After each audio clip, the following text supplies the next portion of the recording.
he was flung out of the ship. He was flung overboard, and he was aware that he was sinking below the waves. He had fallen with such force that he went straight under the waves. I accepted my approaching death, and as I was losing consciousness, I felt quite peaceful. Now, the author had accepted his death, his approaching death, very calmly.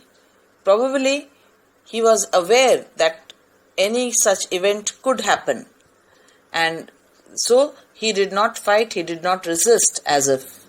So he was losing unconsciousness, and he felt quite peaceful. He had no complaints. He was prepared for this event also. Unexpectedly, my head popped out of the water. Unexpectedly, he had not expected that his head will again come out and he will actually be alive. But his head came out of the water. A few meters away, Wave Walker was near capsizing. He saw that the Wave Walker, his ship, was nearly overturning just a few meters away. Her masts almost horizontal. Her masts, masts are generally vertical. They are vertical like this, straight. But now what he saw, the ship was overturning, so the mast had become horizontal. It was horizontal. The ship had overturned. Then a wave hurled her right back. Another wave pushed it again in its actual position. Again the mast became vertical. My lifeline jerked taut. Now remember, the author and all of them had tied themselves with ropes. So he was still tied with the rope to the boat only. And when the ship moved from one side to the other, his rope became tight. I grabbed the guardrail and sailed through the air into Wave Walker's main boom. Now when his rope became tight, he found himself near the guardrails. He caught hold of the guardrails and he sailed through air. He was flung back into the Wave Walker's main boom. Subsequent waves tossed me around the deck like a rag doll. Now, later on, the waves that came after that, immediately after that, those waves pushed him from one side to the other like a rag doll. Like an old doll, he was pushed from one side to the other, and in the process, he hit many places. Either it was the side of the ship or whatever came in his way. My left ribs cracked. Because of that, his ribs cracked. My mouth filled with blood and broken teeth, and his mouth was full of blood. Somehow I found the wheel. Somehow he managed to catch hold of the wheel, lined up the stern for the next wave and hung on. So he caught hold of the wheel and tried to control the stern, and when the next wave hit, and he steadied himself there. Water everywhere. I could feel that the ship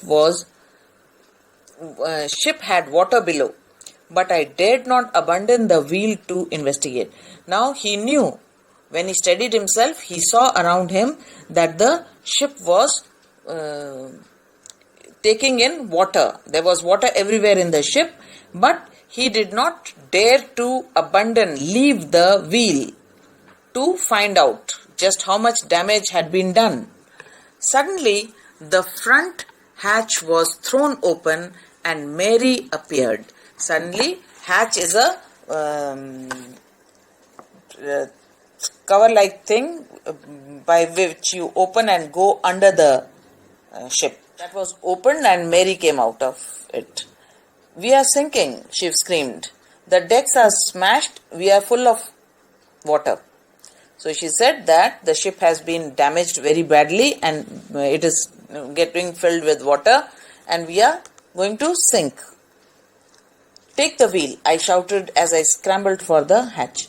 Now he told her to take the wheel, and he himself moved towards the hatch.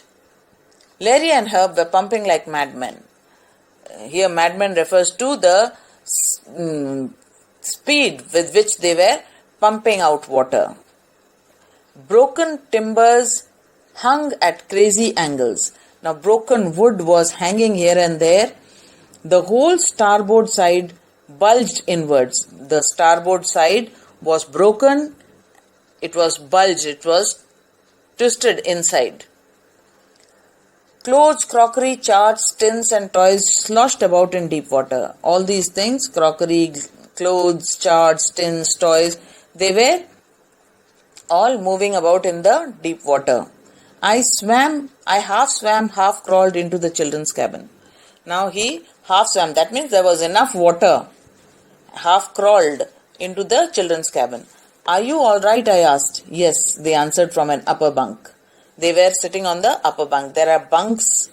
That is a place to sleep for children or for. Are you all right? I asked. Yes, they answered from an upper bunk. But my head hurts a bit. Now they were sitting on the upper bunk, and Sue said that her head hurts, pointing to a big on his hands, so he could not bother himself with petty things like a bump on the head. She must have hit her head somewhere, and because of that she got a bump. After finding a hammer, screws and canvas, I struggled back on deck.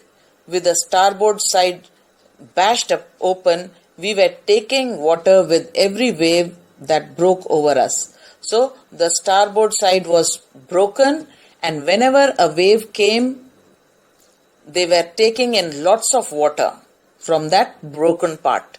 If I couldn't make some repairs, we would surely sink. So he had to make some repairs to prevent this water from getting into the ship. Somehow I managed to stretch canvas and secure waterproof hatch covers across the gaping holes.